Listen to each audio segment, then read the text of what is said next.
Assalamualaikum warahmatullahi wabarakatuh. Apa kabar teman-teman semuanya?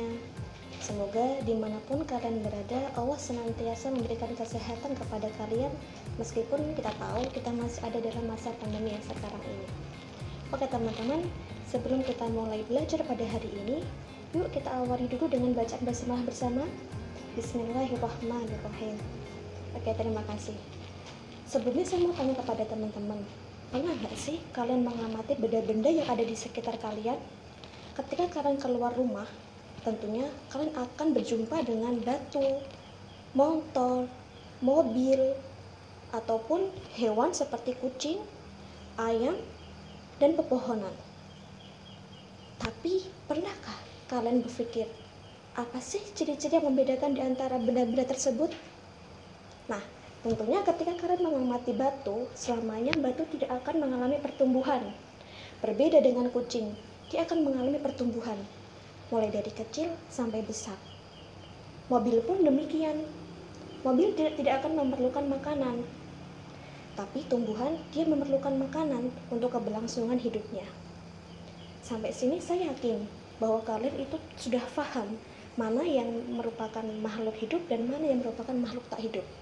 Tapi, tahukah kalian ciri apa saja sih yang ada pada makhluk hidup? Pada video kali ini, kita akan belajar tentang ciri-ciri makhluk hidup. Oleh karena itu, tetap simak terus ya video kali ini. Oke teman-teman, sebelumnya tahu nggak sih kalian perbedaan dari makhluk hidup sama makhluk tak hidup? Ya, kalau makhluk hidup adalah makhluk yang memiliki ciri-ciri kehidupan. Sedangkan makhluk tak hidup adalah makhluk yang tidak memiliki ciri-ciri kehidupan. Adapun ciri-ciri makhluk hidup adalah yang pertama, bernafas. Apa sih bernafas? Bernafas adalah menghirup udara dari luar tubuh yang mengandung oksigen dan mengeluarkannya dari paru-paru yang mengandung karbon dioksida. Semua makhluk hidup itu bernafas, akan tetapi alat yang digunakan untuk bernafas pada setiap makhluk hidup itu berbeda. Contohnya pada manusia. Manusia bernafas menggunakan paru-paru. Untuk hewan, di sini hewan memiliki banyak jenis alat pernafasan. Contohnya pada ikan. Ikan dia bernafas menggunakan pingsan. Pada kucing dia bernafas menggunakan paru-paru. Pada cacing dia bernafas menggunakan kulit. Sedangkan pada burung dia bisa bernafas menggunakan paru-paru atau pundi-pundi udara. Untuk tubuhan sendiri dia bernafas menggunakan stomata dan lentisel yang ada pada tubuh dan batang. Ciri makhluk hidup yang kedua adalah bergerak. Bergerak adalah berpindahnya seluruh atau sebagian posisi tubuh makhluk hidup karena adanya rangsangan. Bergerak di sini ada dua jenisnya, yaitu gerak aktif dan gerak pasif. Gerak aktif dikatakan gerak aktif karena dia bergerak menggunakan alat gerak. Contohnya pada manusia dan hewan. Manusia bisa menendang bola karena memiliki alat gerak berupa kaki. Sedangkan hewan dia bisa terbang seperti burung karena memiliki alat gerak berupa sayap. Sedangkan gerak pasif contohnya adalah pada tumbuhan. Tumbuhan dikatakan bergerak secara pasif karena tidak memiliki alat gerak. Contohnya, tumbuhan menuju arah datangnya matahari. Tumbuhnya akar menuju arah datangnya gravitasi. Selain itu, mengucupnya daun putri malu karena datangnya rangsangan. Oke teman-teman, selanjutnya ciri-ciri makhluk hidup yang ketiga adalah peka terhadap rangsang atau iritabilitas. Setiap makhluk hidup memiliki kemampuan menanggapi rangsang yang berbeda-beda. Contohnya pada tumbuhan. Ketika tumbuhan mendapatkan rangsang berupa cahaya matahari, maka tanaman tersebut akan tumbuh menuju arah datangnya cahaya matahari. Contohnya lagi pada hewan, seperti hewan lapis seribu. Ketika dia mendapatkan rangsangan berupa sentuhan, maka dia akan secara otomatis menggulungkan dirinya. Tidak jauh berbeda dengan manusia. Manusia ketika berada di bawah terik matahari, secara otomatis dia akan menutupi wajahnya supaya tidak terpapar langsung pada terik matahari. Adapun ciri makhluk hidup yang keempat adalah memerlukan nutrisi atau makanan. Setiap makhluk hidup pasti memerlukan makanan atau nutrisi untuk keberlangsungan hidupnya. Makanan yang dimakan oleh makhluk hidup nantinya akan diubah menjadi energi untuk Cara memperoleh makanan pada setiap makhluk hidup itu berbeda-beda. Contohnya pada tumbuhan. Tumbuhan dapat membuat makanan sendiri dengan cara fotosintesis. Sedangkan pada manusia dan hewan, dia tidak bisa membuat makanan sendiri. Adapun ciri makhluk hidup yang kelima adalah melakukan metabolisme. Di dalam tubuh makhluk hidup terjadi reaksi-reaksi kimia yang disebut metabolisme. Reaksi-reaksi tersebut dapat berupa penyusunan maupun penguraian zat tertentu agar dapat diserap oleh tubuh. Adapun ciri makhluk hidup yang keenam adalah mengeluarkan zat sisa atau ekskresi.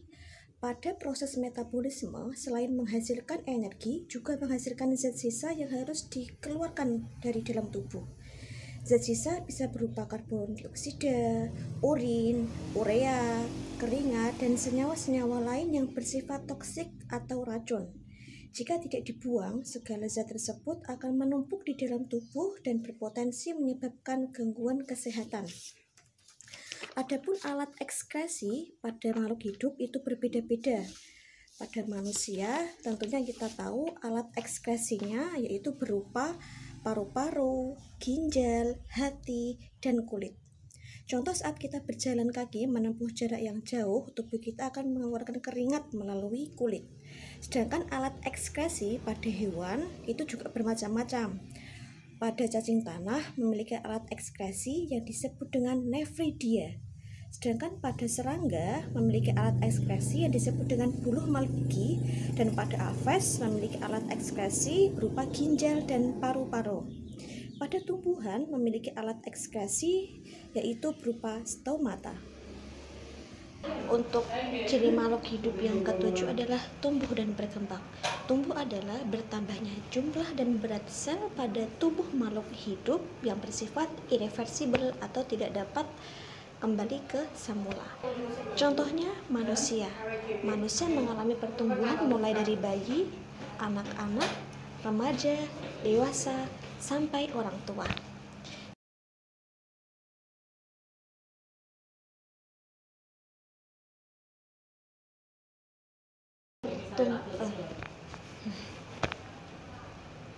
Sedangkan perkembangan adalah penyempurnaan struktur atau fungsi organ pada tubuh makhluk hidup yang menyertai proses pertumbuhan. Contohnya bayi.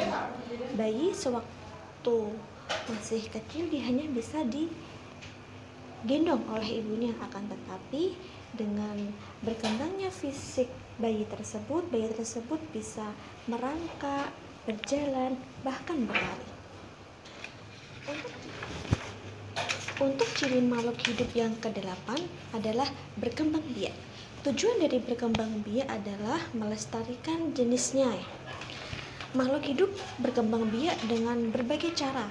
Untuk manusia sendiri tentunya kita tahu manusia berkembang biak dengan cara melahirkan.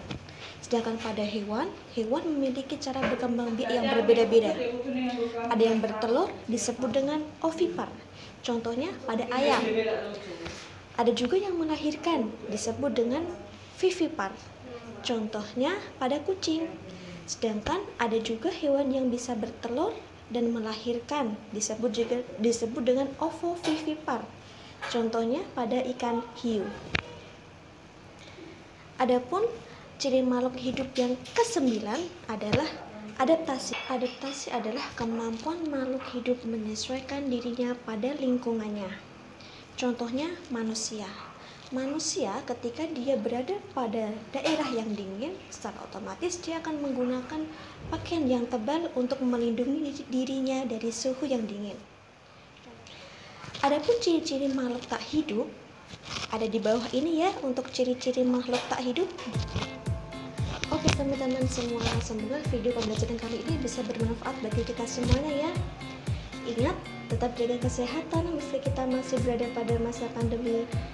Jangan lupa selalu gunakan masker, cuci tangan di tempat yang mengalir menggunakan sabun, dan jaga jarak. Sekian dari saya. Akhir kalam. Assalamualaikum.